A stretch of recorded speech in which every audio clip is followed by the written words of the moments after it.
Pahirapan din ang pagbangon ng maraming taga-Cainta Rizal dahil sa pagbahang pinalala pa ng gumuhong bakod. 700 pamilya ang kinailangang ilikas kabilang ang mga natrap na bata, senior citizen at PWD. Tunghayan yan sa aking pagtutok. Isa ang Cainta Rizal sa mga napuruhan sa paggagupit ng bagyong Enteng sa probinsya ng Rizal. Napakabilis ng pagtaas ng tubig. Baha na naman. Ang isa sa mga lugar ng unang lumubog, ang kahabaan ng Imelda Avenue sa Barangay San Andres, kung saan naroroon ang magkakatabing subdivision. Napakarami po nilang stranded. Ito po ang mga stranded sa Village East.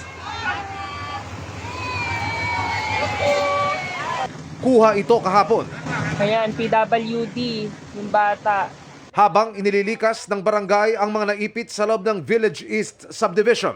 Ano, bumaba yung iba sa inyo? Alalayan si nanay. Ayan, oh.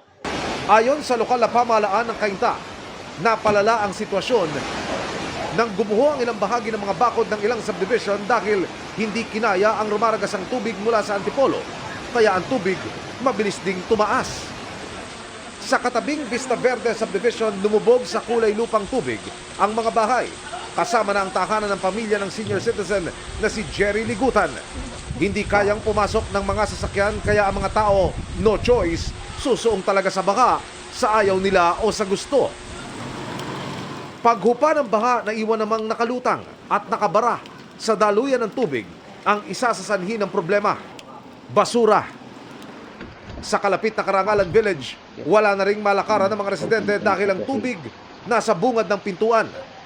Ang isa sa mga residente, sinuong na ang baha kasama ang alagang aso para lumikas muna. Bye-bye, Laika. Oh, ayan. Sa West Bank Road naman, kulay lupang tubig din ang pumasok sa bahay-bahay. Ito na naman po kami. Nasok na naman ang aming bahay. Ang teteng talaga. Ano ba namang ano to? Kanina, humupa na ang baha sa maraming lugar at sinamang Jerry ng aming pasyalan, abala na sa paglilinis ng loob ng bahay at bakuran hanggang tuhod lang daw ang baha na kanilang nararanasan nang una silang tumira rito noong 1980s. Pero habang lumilipas ang panahon, palalim daw ng palalim ang problemang baha. Pasok na rin dyan yung tubig sa amin. Gaano ba kataas? Diyan sa pader na yan? Yan. Naku, hanggang tenga nyo ho. Oo. Ano ang diskarte sa loob para ho makaraos? Eh, doon kami sa taas. Tapos yung kalan namin, tinaas na lang namin para makapagluto lang. Ayon sa munisipyo, lubog lahat ang 7 barangay ng Cainta. 700 families o 1,500 individuals ang inilikas. Tinatanggap namin ng tubig galing bundok din at galing ibang bayan, tatawid sa aming creeks. At the same time, tinatanggap namin yung tubig na galing sa langit. So, the volume is really high. Nakatutok daw ngayon ang munisipyo sa mga programa para mapondohan ang pagpapagawa ng mga pumping station at sila'y umaasa. Alalayan din sila ng national government. We plan to install 3 more and then ongoing talks with DPWH, another bigger pumping station and hopefully tuloy ang floodgate namin.